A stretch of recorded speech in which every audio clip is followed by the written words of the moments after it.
नमस्कार दोस्तों, स्वागत है आपका इस यूट्यूब चैनल पे।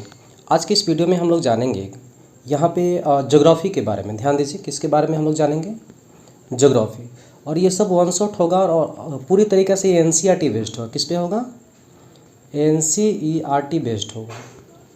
अब इसमें ध्यान देने योग्य चीज़ें ये हैं कि जो एनसीईआरटी बेस्ड होगा तो आखिर कैसा होगा। तो सर ये पूरी तरीके से एनसीईआरटी का नोट्स है, ठीक है। एनसीईआरटी जो बुक्स हम लोग का चलता है उसका एक नोट्स है और ये हर एग्ज़ाम के लिए है।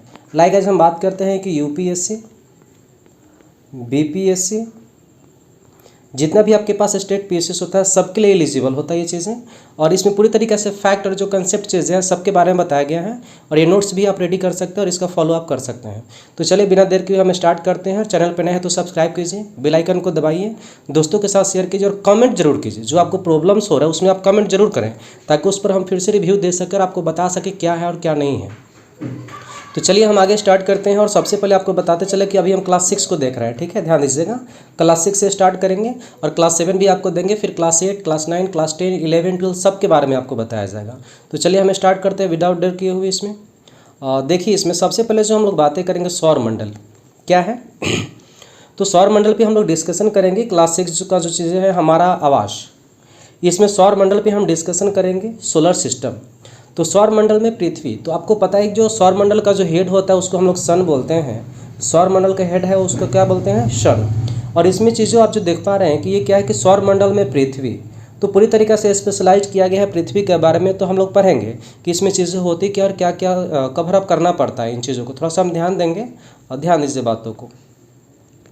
देखिए सबसे पहले यदि हम बात करते हैं तो इसमें जो चीज़ें बताई गई हैं वो क्या है। सूर्य, चंद्रमा तथा वे सभी वस्तुएं जो रात में आसमान में चमकती हैं उस सबको हम लोग खगोलीय पिंड कहते हैं। क्या कहते हैं? खगोलीय पिंड। तो क्वेश्चन कभी कभी आता है खगोलीय पिंड क्या है, तो आप माइंड में सेट करके रखिए। स्वयं की ऊष्मा व प्रकाश वाले खगोलीय पिंड तारे।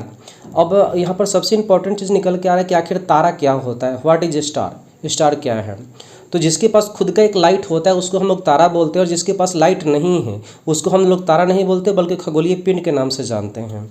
चलिए अगला स्टेप की हम बात करते हैं। तो जो दिया गया है कि नक्षत्र मंडल तारों का समूह। नक्षत्र मंडल क्या है? तो तारों का एक क्या है? समूह है। आगे इसमें एक और भी बातें बताएगी, इसका नाम दिया जाएगा, ठीक है ना। कि ऑर्सो मेजर या विग वियर क्या है? तो नक्षत्र मंडल है, मतलब तारों का एक समूह है। आगे इसमें जो चीज़ें दी गई है वो क्या है कि ध्रुव तारा। इसको थोड़ा सा अंडरस्टैंडिंग करना पड़ेगा। क्यों? क्योंकि ध्रुव तारा से कंटिन्यू यूपीएससी में क्वेश्चंस दिए जाते हैं और हम लोग बेसिकली बात भी करेंगे किस एग्जाम में कौन से टाइप के क्वेश्चंस आ रहे हैं और किस तरीके से आ रहे हैं।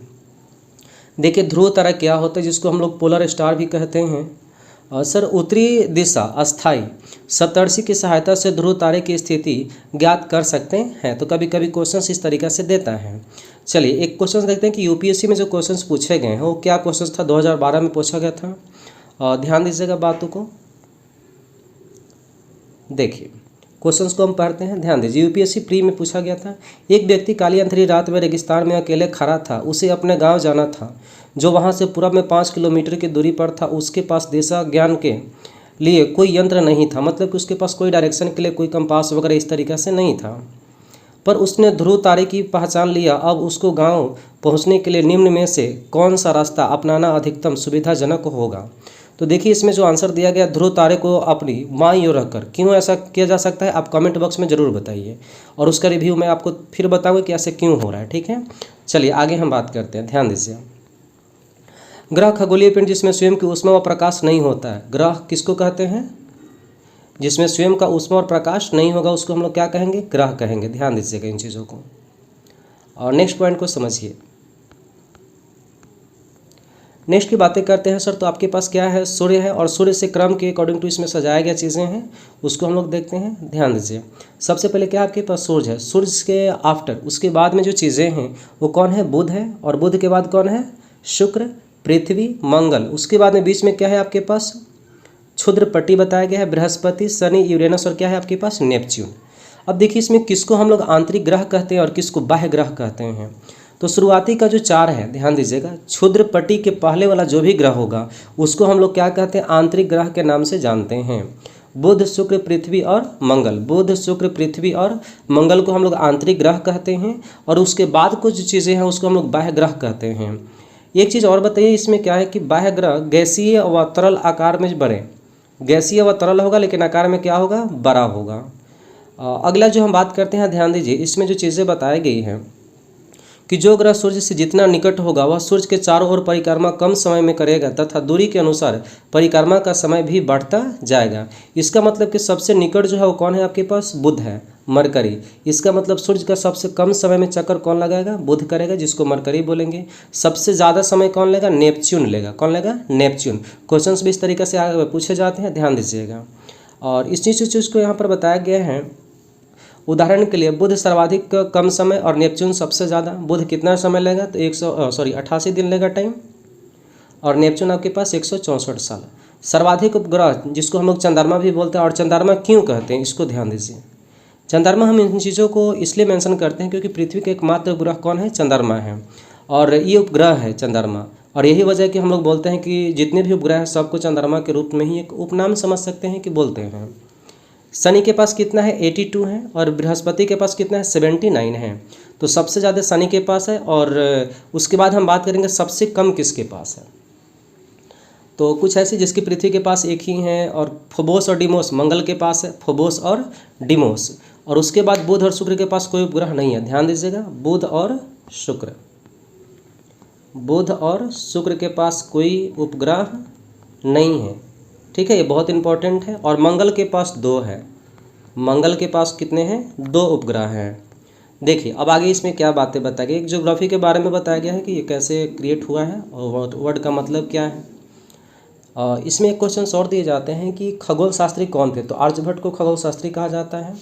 शुक्र पृथ्वी का जुड़वा ग्रह है, आकार व प्राकृतिक समान होने के कारण। देखिए कभी कभी क्वेश्चन पूछा जाए कि शुक्र और पृथ्वी का जुड़वा ग्रह क्यों है दोनों के दोनों, तो उसका आकार और आकृति क्या है? दोनों के दोनों एक जैसा है, जिसकी वजह से इसको जुड़वा ग्रह के नाम से हम लोग जानते हैं। चलिए एक इम्पॉर्टेंट पॉइंट और इसमें मेंशन है कि प्लूटो, जिसको हम बौना ग्रह कहते हैं, ठीक है, इसको अब हम लोग ग्रह के दर्जा से इसको बाहर कर दिए हैं क्योंकि उसको फुलफिल नहीं करता है। चलिए पृथ्वी के बारे में अब आता है कि हमारा पृथ्वी किस तरीक़े से और क्या है, ध्यान दीजिए। इसमें सबसे इम्पॉर्टेंट बातें क्या है कि पृथ्वी आकार में 5वां बड़ा ग्रह है, नीला ग्रह, 2/3 सतह पानी। तो ध्यान दीजिए पृथ्वी जो है 5 नंबर का सबसे ग्रेटेस्ट है। उसके बाद में इसमें 2/3 इतना वाटर है पृथ्वी पे, जिसकी वजह से इसको हम लोग नीला ग्रह भी कहते हैं। क्या कहते हैं? नीला ग्रह कहते हैं। इसमें और देखिए मेंशन किया गया आकार, भू जियोड जिसको बोलते हैं। उपग्रह एक ही है जिसको हम लोग चंद्रमा बोलते हैं, जो पृथ्वी के चारों तरफ क्या करते हैं? चक्कर लगाते हैं। आगे हैं चंद्रमा पृथ्वी का एक चक्कर लगभग 27 दिन में पूरा करता है, साथ ही इतने ही समय में अपने अक्ष पर एक चक्कर पूरा करते हैं। इसी कारण पृथ्वी से हमें चंद्रमा का केवल एक ही भाग दिखाई देता है, ये बहुत इंपॉर्टेंट है। और पृथ्वी से चंद्रमा का लगभग हम लोग 59% भाग देखते हैं। ध्यान दीजिए सबसे इंपॉर्टेंट पॉइंट आपको बता रहे हैं, पृथ्वी से चंद्रमा का कितना % पार्ट हम लोग देख पाते हैं? 59%। ये सबसे इंपॉर्टेंट क्वेश्चन में से एक है, ध्यान दीजिएगा। चलिए आगे हम बात करते हैं क्षुद्र ग्रह क्या होता है। असंख्य छोटे पिंड जो सूर्य के चारों ओर चक्कर लगाते हैं, मंगल और बृहस्पति के मध्य बेल्ट में। अभी जस्ट आपको बताया है मंगल और बृहस्पति के जो बेल्ट में रहेगा, यहाँ पे देखिए क्षुद्रपट्टी, ये क्षुद्रपट्टी मंगल और किसके बीच में है? बृहस्पति के बीच में। इसी को क्षुद्र ग्रह कहा जाएगा, जो सूर्य का क्या करेगा? चक्कर लगाते रहेगा।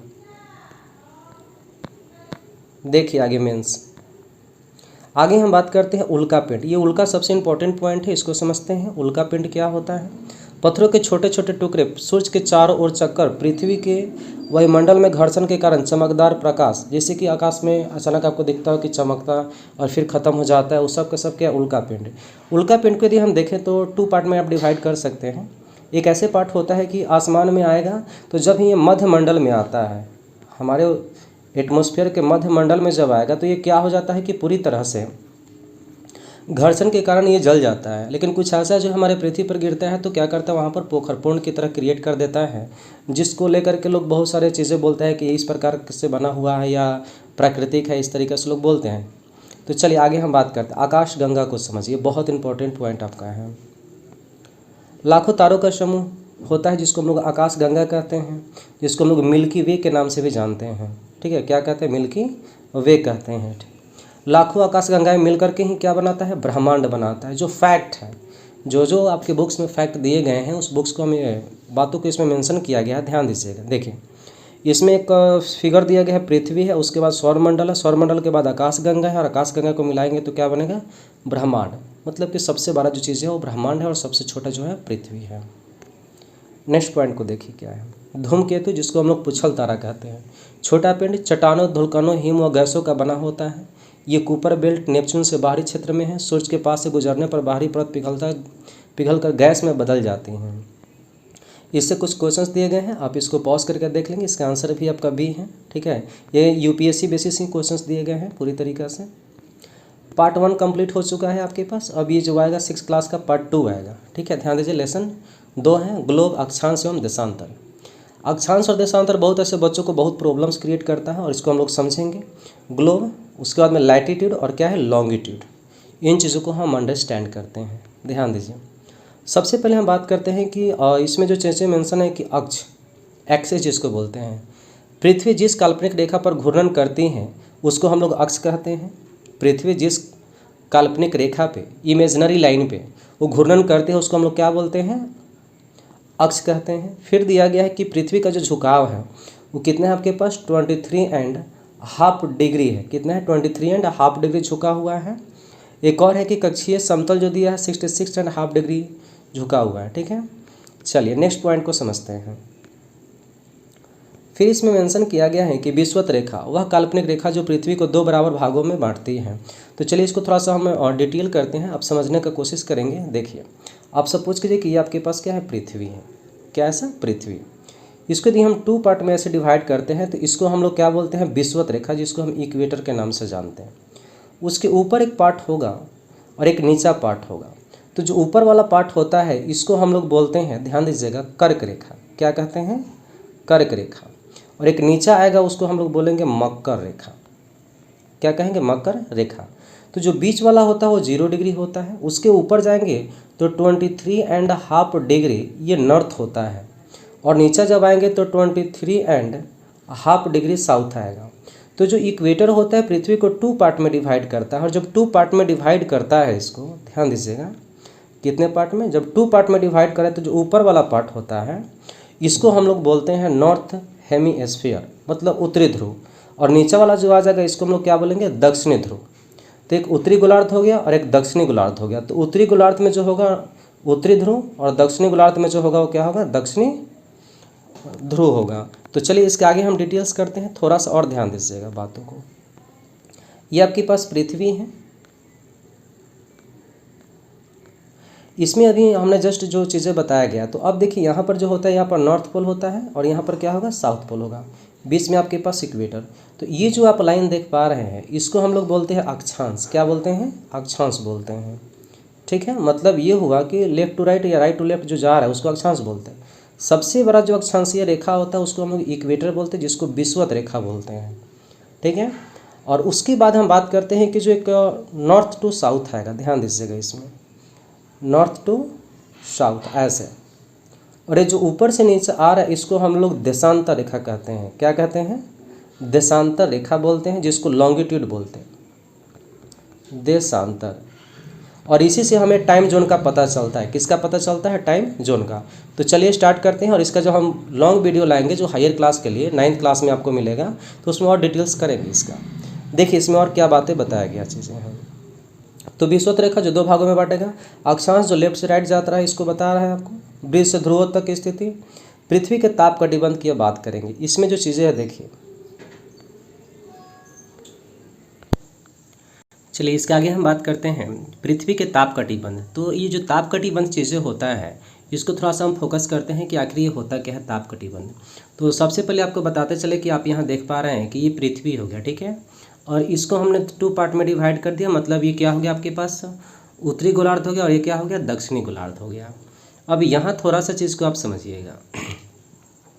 यहाँ आपको अभी जस्ट बताए हैं कि ये जो होता है कर्क रेखा है, और ये क्या है आपके पास, मकर रेखा है। इसके बीच वाला जो पार्ट है इसको हम लोग क्या बोलते हैं, उष्णकटिबंधीय। क्या बोलते हैं, उष्णकटिबंधीय। इसका मतलब सालों भर इस पर क्या होगा, गर्मी होता है, और यहाँ बारिश भी होता है। यही वजह है कि यहाँ पे जो भी लोग होते हैं, जो भी कंट्री है, ये सब के सब लोग लगभग ब्लैक होते हैं, मतलब गुलमरीच रेखा। अब देखिए आगे क्या है। और नेक्स्ट पॉइंट की बात करते हैं शीत कटिबंध। तो क्या होगा, कर्क रेखा के ऊपर वाला जो पार्ट हो जाता है और एक और नीचे आएगा आपके पास शीत कटिबंध के बारे में एक और डाउन आता है। आगे हम बात करते हैं कि देशांतर रेखा। देशांतर रेखा भी जस्ट आपको जो मैंने बताया है वो क्या था, इसको थोड़ा सा हम समझते हैं। अभी जस्ट मैंने आपको बताया कि जो क्या करेगा, नॉर्थ पोल से लेकर के और साउथ पोल, उत्तरी ध्रुव को दक्षिणी ध्रुव से मिलाने वाला जो रेखा होगा इसको हम लोग क्या बोलते हैं, देशांतर रेखा बोलते हैं। और इसे हमें पता चलता है टाइम, क्या पता चलता है, टाइम की जानकारी होता है। देखिए इसमें जो चीज़ें मेंशन किया गया है वो क्या है। देशांतर रेखा, किसी भी स्थान की स्थिति जानने के लिए अक्षांश के साथ देशांतर की जानकारी आवश्यक है। स्थान के साथ देशांतर की जानकारी क्या होना चाहिए, आवश्यक होना चाहिए। मतलब ग्रिड लाइन की हम बात कर रहे हैं। देखिए ग्रिड लाइन क्या होता है, तो सबसे पहले पृथ्वी हो गया और ये आपके पास देशांतर हो गया रेखा, ध्यान दीजिएगा, ये देशांतर, और ये जो आप ऐसे लगाइएगा ये हो गया अक्षांश रेखा। और अब देखिए ये जो देशांतर और अक्षांश के बीच में जो कट कर रहा है ना ये पॉइंट, ये ग्रिड का निर्माण कर दिया, इसी को हम लोग ग्रिड बोलते हैं। तो कभी कभी आप बुक्स में देखिएगा ऐसा ऐसा फिगर दे करके बहुत सारे बच्चे छोड़ देते हैं कि आखिर ये है क्या। टीचर्स भी बता पाते हैं तो प्रॉब्लम्स क्रिएट हो जाता है, बच्चे सीख नहीं पाते हैं। तो जहाँ ये पॉइंट कट कर रहा है इससे हमें टाइम जोन का पता चलता है, लोकेशन का पता चलता है कि आखिर वो लोकेशन क्या है, उसका टाइम जोन क्या है, उसके अनुसार हम वहाँ पे पहुँच सकते हैं। मतलब फाइनली बोले तो हम ट्रैक कर सकते हैं उन चीज़ों को। और देखिए आगे क्या बातें बताया गया है इसमें और चीज़ें। देशांतर वह काल्पनिक रेखा जो उत्तरी व दक्षिणी ध्रुव को मिलाने का काम करती है, उसी चीज़ को मैंने अभी जस्ट बताया। अब इन चीज़ों को थोड़ा सा पॉज करके देख लीजिए, इसमें कुछ खास चीज़ें नहीं है। प्रमुख यामियोत्तर की बात की है तो राजकीय वेधशाला लंदन को प्रमुख मानकर, मतलब कि वहाँ पर हेड मान करके ही देशांतर रेखा को खींचा जाता है। 180 डिग्री पूर्वी व पश्चिमी देशांतर एक ही रेखा पर क्या है, स्थित है, जिसको हम अंतर्राष्ट्रीय टाइम जोन कहते हैं, तिथि रेखा। अब यहाँ थोड़ा सा समझने वाला चीज़ होता है कि टाइम हम कैसे निकालें। ध्यान दीजिएगा, देखिए सब आपके पास क्या देशांतर व समय, एक देशांतर पर स्थित सभी देश का एक ही समय रेखा होगा। अब देखिए ये ग्रीनविच बीच हो गया, जिसको हम लोग 0 डिग्री क्या कहेंगे, देशांतर कहेंगे। जो लेफ्ट जाएगा जिसको हम पश्चिमी देशांतर बोलते हैं, यदि टाइम इधर जा रहा है तो इसको हम माइनस करते हैं, क्या करते हैं, माइनस। ध्यान दीजिएगा, 1 डिग्री का मतलब होता है 4 मिनट। कितना मिनट होता है, 4 मिनट होता है। और आप सपोज कीजिए कि इधर यदि प्लस में हो चुका है कि आपके पास 10 डिग्री गया, मतलब 40 मिनट हुआ, तो हम क्या करेंगे, इधर माइनस करेंगे, 12 में से माइनस करेंगे, मतलब कि रात हो जाएगा। पश्चिम दिशा की तरफ चलते हैं तो रात होगा, और यदि हम पूर्व दिशा की ओर चलते हैं तो इससे क्या होता है, दिन होता है, मतलब हम प्लस करते हैं। और देखिए टाइम को बताया गया, समय गणना विधि, पृथ्वी 24 घंटा 360 डिग्री, तो 1 घंटे में घूर्णन 15 डिग्री हो गया, तो 4 मिनट का मतलब 1 डिग्री। अभी जस्ट बताया कि 1 मिनट में कितना डिग्री होगा, 4 डिग्री होगा। अब इसमें बताया कि भारत मानक समय, ये बहुत बार पूछा गया चीज़ें हैं, ध्यान में रखिएगा। 82 एंड हाफ डिग्री पूर्वी देशांतर, अर्थात ग्रीनविच से 5.5 घंटे आगे हैं, जीएमटी से। ग्रीनविच मीन टाइम, जीएमटी का फुल फॉर्म जो होता है वो क्या होता है, ग्रीनविच मीन टाइम। चलिए आगे हम बात करते हैं, अभी जस्ट माइंड में सेट करके रखिएगा कि पूरब की तरफ चलेंगे तो प्लस करेंगे टाइम में, मतलब 12 में प्लस करना है, ठीक है। और यदि आप पश्चिम दिशा की तरफ चल रहे हैं मतलब 12 में क्या करेंगे, माइनस करेंगे, तो इधर क्या होगा, रात होगा, और इधर क्या होगा, दिन होगा। चलिए आगे हम बात करते हैं, ध्यान दीजिए। एक IAS प्री में पूछा गया था 2013 में क्वेश्चंस, इन चीज़ों को आप एक बार पॉज करके देख लेंगे, इंपॉर्टेंट है। अब आगे हम बात करते हैं पृथ्वी की गति, lesson number 3, 2 number lesson complete हो चुका है। आपको बताते चले कि पूरे 8 लेसन हैं। इसमें कितने लेसन हैं, 6 क्लास में ज्योग्राफी के 8 लेसन है। 8 लेसन को हम लोग अभी आज जस्ट देखेंगे, कंप्लीट करेंगे। देखिए अभी जस्ट हम लोग पृथ्वी की गतियों को देखें तो पृथ्वी की गति 2 प्रकार का होगा, एक घूर्णन गति होगा, एक क्या होगा, परिक्रमण गति होगा। तो घूर्णन का मतलब क्या होता है और परिक्रमण का मतलब क्या होता है, एक रोटेशन होता है, एक रिवोल्यूशन होता है। एक रोटेशन होगा और एक क्या होगा, रिवोल्यूशन होगा। बस दो में ही अंतर है, हम लोग को समझना है। घूर्णन का मतलब कि अपने ही अक्ष पे घूमेगा, जैसे कि एक स्थान पर रुका हुआ रहेगा और चारों तरफ मूविंग, जैसे कि फ़ैन देखिए पूरी तरीके से फ़ैन क्या होता है कि आपके पास सीलिंग में लगा होता है और ये चारों तरफ से मूविंग करते रहता है, तो कांस्टेंट है और चारों तरफ क्या कर रहा है, मूविंग कर रहा है, इसको हम लोग घूर्णन कहेंगे। और परिक्रमण का मतलब क्या होता है कि जिस तरीके से आप किसी मंदिर में जाते हैं और पूजा करते हैं तो चारों तरफ से परिदक्षिणा में हम लोग क्या करते हैं, घूमते हैं, उसको परिक्रमा करना कहते हैं, ठीक है। तो चलिए हम आगे बढ़ते हैं, इसमें और चीज़ें क्या है। प्रदीप्ति वृत्त, इसका मतलब क्या होता है, जहाँ पे लाइट होता है, और अदीप्ति का मतलब जहाँ पे लाइट नहीं रहेगा। उत्तरायण का मतलब उत्तर दिशा में जाएगा, दक्षिणायन का मतलब दक्षिण दिशा में जाएगा, और इन चीज़ों को थोड़ा सा पॉज करके देख लेंगे क्या है। इसका नोट्स बनाते चलेंगे, यदि संभव हो तो ज़्यादा बेटर होगा आपके लिए। इक्वेटर उसी को विषुवत को बोला जा रहा है, कब से क्या होता है इन चीज़ों पे फोकस किया गया है। देखिए पृथ्वी के प्रमुख परिमंडल, अब यहाँ परिमंडल कौन कौन है लेसन नंबर 5 को हम समझेंगे, बहुत इंपॉर्टेंट पॉइंट है चीज़ें, ध्यान दीजिए। फिर से बता रहा हूँ, यदि आप चैनल पे नए हैं तो सब्सक्राइब कीजिए, अपने दोस्तों के साथ शेयर कीजिए और कमेंट जरूर कीजिए ताकि हर एक एक चीज़ों के बारे में आपको बताते चलें। देखिए सर यहाँ पर क्या है कि पृथ्वी के प्रमुख परिमंडल जो मेजर डायमेंशन है इन चीज़ों का, पृथ्वी का, उन चीज़ों पे हम लोग फोकस करेंगे। तो देखिए आपके पास क्या है, भूमंडल है, वायुमंडल है और जलमंडल, जिसको हम लोग लिथोस्फीयर बोलते हैं, एटमॉस्फेयर और ये हाइड्रोस्फीयर। और इस सभी चीज़ों को रहेगा तो आपको पता है कि जीव का उत्पत्ति होगा और उसको हम लोग बोलते हैं बायोस्फीयर। तो आप याद रखिए बायोस्फीयर के हमारे लिए तीनों जरूरी हैं, बायोस्फीयर के लिए हमारे लिए तीनों जरूरी हैं, लिथोस्फीयर, एटमॉस्फेयर और हाइड्रोस्फीयर, तो बन जाएगा बायोस्फीयर। चलिए आगे हम बात करते हैं। तो इसमें क्या चीज़ें दी गई हैं, विश्व सबसे ऊंचा शिखर माउंट एवरेस्ट है और सबसे गहरा मैरियाना गर्त है। और इस तरीके से सबसे इम्पोर्टेंट पॉइंट है। और एक चीज़ आपको और बताते चलें कि इसमें सबसे महत्वपूर्ण चीज़ है, अच्छा एक और बातें बताइए, ये क्लास 6 का चीज़ें हैं, ठीक है ना। तो 6 लेवल से ही आपको बातें बता रहे हैं, ज़्यादा डिप्थ में नहीं लेकर के जा रहे हैं, जैसे जैसे क्लास आएगा उस तरीके से हम इसको डेवलप करेंगे। देखिए नेक्स्ट पॉइंट क्या है, इसमें महाद्वीप कितने हैं, पूरी तरीके से 7 कॉन्टिनेंट है, इसको इंग्लिश में कॉन्टिनेंट बोलते हैं। सबसे जो बड़ा है वो कौन है, एशिया है। एशिया कितना है कि 1/3 अप्रॉक्स 30% पूरे वर्ल्ड के पॉपुलेशन जो है एशिया में कॉन्टिनेंट में है। कौन से कॉन्टिनेंट में, एशिया में। सबसे बड़ा पृथ्वी के कुल क्षेत्र का 1/3 पूर्वी गोलार्ध में स्थित कर्क व भूमध्य रेखा यूराल पर्वत एशिया के यूरोप से अलग। तो ये सबसे इम्पोर्टेंट पॉइंट है कि यूराल पर्वत क्या करते हैं, एशिया और यूरोप को अलग करने का काम करता है। आगे हम बात करते हैं यूरोप, ये दूसरा है, दूसरा सबसे छोटा है। आगे यदि हम बात करते हैं इसमें क्या है, अफ्रीका जो सबसे बड़ा है। तो एक बार पॉज करके इन चीज़ों को आप देखिए कि इसमें क्या क्या मेंशन किए गए हैं। उत्तरी अमेरिका है, ये जो तीसरा बड़ा है, इसमें ज़्यादा कुछ नहीं है, 9th क्लास में जाएगी तो थोड़ा सा और इसको डेवलप करके आपको बताएंगे, इसमें बहुत कम दिया गया है कंटेंट। दक्षिण अमेरिका, ऑस्ट्रेलिया और अंटार्कटिका है। आगे जलमंडल की बात करते हैं तो आपको पता है कि पृथ्वी पर कितना है, 71% अप्रॉक्स में जो चीज़ें हैं पूरी तरीके से जल है। और जल है तो इसमें एक और क्वेश्चन सबसे पूछने की संभावना प्रबल होती है, और प्रबल ये होती है कि 71% वाटर है, इसका मतलब क्या है कि कितना उसमें सी है। तो सी का जो परसेंटेज है, किसका, सी बोले तो समुद्र या ओशियन की बात करेगा तो वो भी 71% होगा, क्योंकि ऐसा नहीं है कि केवल सी है तो ही आपके पास वाटर है, और वाटर है 71%, इसका मतलब सी का भी परसेंटाइल कितना होगा, 71% होगा। देखिए इसमें और चीज़ें क्या मेंशन किया गया है। पृथ्वी को नीला ग्रह हम लोग कहते हैं क्योंकि 29% ही स्थल है, इन चीज़ों को भी मेंशन किया गया है। एक और चीज़ है कि पूरे महासागर में 97% तक जल है, तो आपके पास अप्रॉक्स 3% रहा। 3% में 0.5% लगभग में वेपर है, उसके बाद में 2.5% आपके पास बचा। ये भौम जल पीने के जल के रूप में है जो पृथ्वी के अंदर है और बाहर है। उसको हम लोग क्या करते हैं कि चापाकल हैंडपम्प के सहारे उसको निकालते हैं और डिफरेंट टाइप की चीज़ और तब हम उसका यूज करते हैं। उसमें से भी कुछ कम है, देखिए 0.03% पीने योग्य अलवण जल, 0.03%, मतलब कि हमारे एटमॉस्फेयर में आप समझिएगा CO2 का जो परसेंटाइल है वो क्या है आपके पास, 0.03% है।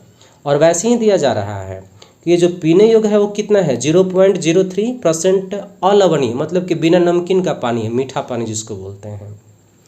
तो लगभग जितने हमारे वायुमंडल में CO2 है उतना ही हमारे पास पीने के लिए पानी है। आप समझ सकते हैं कितना पानी की किल्लत है, क्राइसिस है। इसलिए सेव वाटर 22 मार्च आपको याद होगा, हम लोग वाटर को सेव करने के रूप में मनाते हैं, और 22 मार्च को बिहार दिवस भी मनाया जाता है। देखिए आगे क्या है, महासागर, प्रशांत महासागर जिसको पैसिफिक ओशियन बोलते हैं, ये पूरे महासागर का ऑलमोस्ट 1/3 है। कितना है, 1/3 है। और वृत्ताकार है, कैसा है बताइए, वृत्ताकार है, ऐसा है। अब बताइए सर, आपसे कहीं क्वेश्चन ये पूछ लिया जाए कि बताइए एक ऐसे महासागर का नाम बताइए जो अंग्रेजी की ओ अक्षर के समान है, तो कौन है, पैसिफिक ओशियन है, जिसका आकार कैसा है, ओ अक्षर के समान है। अटलांटिक दूसरा बड़ा है जो एस आकार का है, मतलब आप समझ सकते हैं इसमें क्या पूछा जाएगा, एस। एक ऐसे महासागर का नाम बताइए जिसका अंग्रेजी के एस अक्षर के समान मिलता है, तो कौन है, अटलांटिक महासागर है, इसमें दिया भी गया है। हिंद महासागर जिसका नाम भारत के नाम पर है और इसका आकार कैसा है, एक ट्राइंगल जैसा है, कैसा है बताइए, ट्राइंगल जैसा। दक्षिणी महासागर और आर्कटिक, ये सब चीज़ों के बारे में बताया गया। थोड़ा सा आप पॉज करके भी इन चीज़ों को देखें। तो 3 सबसे इंपॉर्टेंट है, पैसिफिक, अटलांटिक और क्या है, इंडियस ओशियन है। आगे वायुमंडल की बात करते हैं तो 1600 किलोमीटर ऊंचाई तक फैला हुआ है। एक चीज़ आपको और बताते चलें, इन चीज़ों को समझिएगा।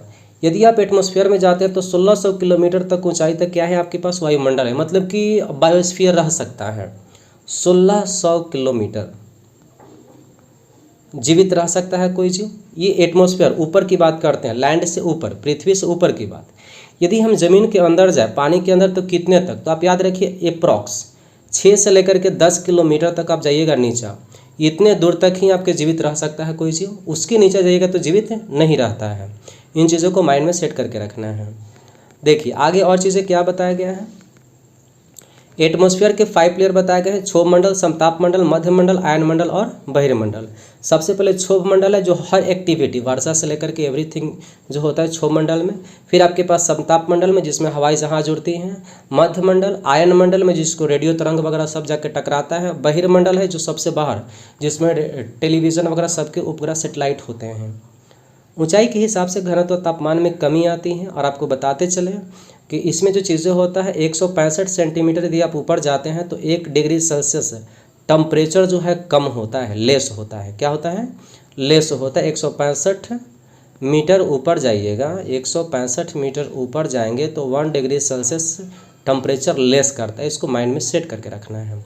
तो जब हम ऊपर जा रहे हैं तो टेम्परेचर भी लेस कर रहा है और एयर प्रेशर भी कम हो रहा है, मतलब कि हमको सांस लेने में परेशानियां होगी, ब्रीदिंग नहीं कर पाइएगा। देखिए नेक्स्ट पॉइंट को समझते हैं। पृथ्वी के प्रमुख स्थल रूप, ये पृथ्वी के प्रमुख स्थल रूप क्या है, इन चीज़ों को समझते हैं। पृथ्वी के स्थल रूप पर्वत, पठार, मैदान आदि पृथ्वी पर लगातार होने वाली गतियों व बलों का परिणाम है। अब ये पहाड़ होता है, पर्वत होता है, इसका दिया गया जो रेंज है, उन चीज़ों को थोड़ा सा फोकस करेंगे। देखिए पर्वत के लिए 600 मीटर प्लस पहाड़ी। जल संधि, 2 जलाशयों को अलग करने, 2 स्थलों को जोड़ने वाली संधि को हम लोग जल संधि कहते हैं। जल संधि क्या है, अपर्दन क्या होता है, इन चीज़ों पर थोड़ा सा फोकस करेंगे, पॉज करके आप देख लेंगे, बहुत इजी है। पठार को भी बलित पर्वत, भ्रंशोत पर्वत और ज्वालामुखी पर्वत जो होता है, इसको इसमें मेंशन किए गए हैं, थोड़ा सा इस पर फोकस करना है आपको। देखिए पठार के बारे में भी दिए गए हैं। मैदान क्या होता है, स्थल व लोग, इसको भी मेंशन किया गया है। सबसे इम्पॉर्टेंट यहाँ आ रहा है आपके पास हमारा देश भारत, इसको समझिएगा। ये सेकेंड लास्ट आपके पास चैप्टर है, उसके बाद में एक 8 नंबर लेसन आ जाएगा। सबसे इम्पॉर्टेंट पॉइंट है, इसको समझिए क्या है। देखिए हमारा देश भारत, क्षेत्रफल कितना है, 32,08,000, 32.8 लाख वर्ग किलोमीटर है। उत्तर से दक्षिण विस्तार 3200 किलोमीटर, और वैसे 32-33 के आसपास जाएगा, ये कम दिया गया है, थोड़ा सा इसको मेंशन कर लीजिएगा, फिर से अपडेट करना है, ठीक है। कर्क रेखा लगभग 8 राज्यों से होकर गुजरती है। कितने राज्यों से, 8 राज्यों से होकर गुजरती है कर्क रेखा, इसको ध्यान में रखना है। इसका एक डिग्री आप याद रखिएगा, ठीक है। ईस्ट टू वेस्ट जो चीज़ें हैं, ये 68.7 से लेकर के और ये कहाँ 97.25 तक जाता है। ऑलमोस्ट इसके बीच में जो डिस्टेंस होता है, ये 30 डिग्री का डिस्टेंस होता है। अभी एनटीपीसी जो 20 जून को हुआ है, उसमें क्वेश्चन सेम टू सेम दिया गया था।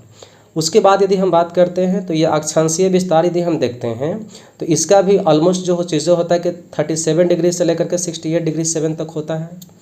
तो ये जो चीज़ें हैं बीच में ऑलमोस्ट 30 डिग्री का डिफरेंसेस क्रिएट करता है।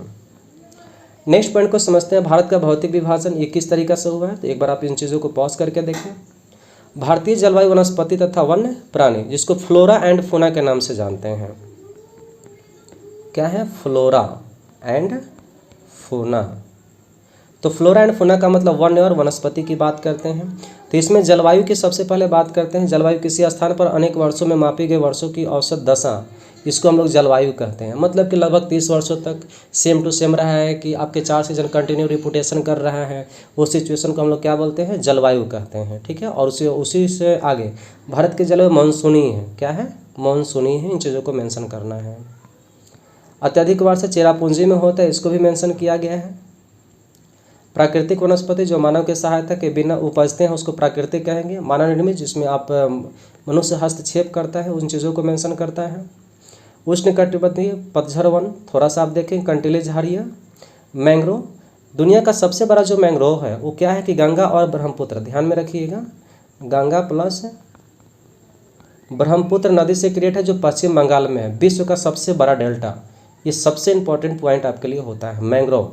तो मैंग्रोव का सबसे बड़ा विस्तार जो है भारत में है, पश्चिम बंगाल में है, गंगा और ब्रह्मपुत्र नदी के डेल्टा से वो क्रिएट हुआ है, इसको याद रखना है।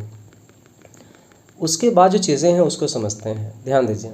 प्रवासी पक्षी का नाम याद रखना है, प्रवासी पक्षी का नाम याद रखें। साइबेरियन के सबसे ज़्यादा इंपॉर्टेंट है, जो पूछा जाता है एग्जाम में, ये काफ़ी खास चीज़ें हैं, ध्यान दीजिएगा। तो यहाँ तक जो चीज़ें हैं हम 6 क्लास की चीज़ों को मेंशन किए हैं, और इसके बाद जो आएगा वीडियोस उसमें आपके आएगा क्लास 7, और क्लास 7 को हम लोग मेंशन करेंगे, पूरा ज्योग्राफी को मेंशन करेंगे। और ये नोट्स बेसिस से आप नोट्स जरूर बनाइए, इन सभी चीज़ों का एक एक करके आप नोट्स बनाइए। जहाँ भी प्रॉब्लम्स होता है, एक बार एक बॉक्स दिया गया है एनसीईआरटी का, उसको भी आप देख सकते हैं, ठीक है। और ज़्यादा खास प्रॉब्लम होता है तो आप कमेंट करें, पॉइंट वाइज टॉपिक्स वाइज पूछिए, उसको और हम डिटेल्स करेंगे। बशर्ते जितने भी आपके बुक्स पे मेंशन किया गया उन सभी चीज़ों को मैंने मेंशन करके आपको दिखा दिया है, ठीक है। तो थैंक्स फॉर वॉचिंग।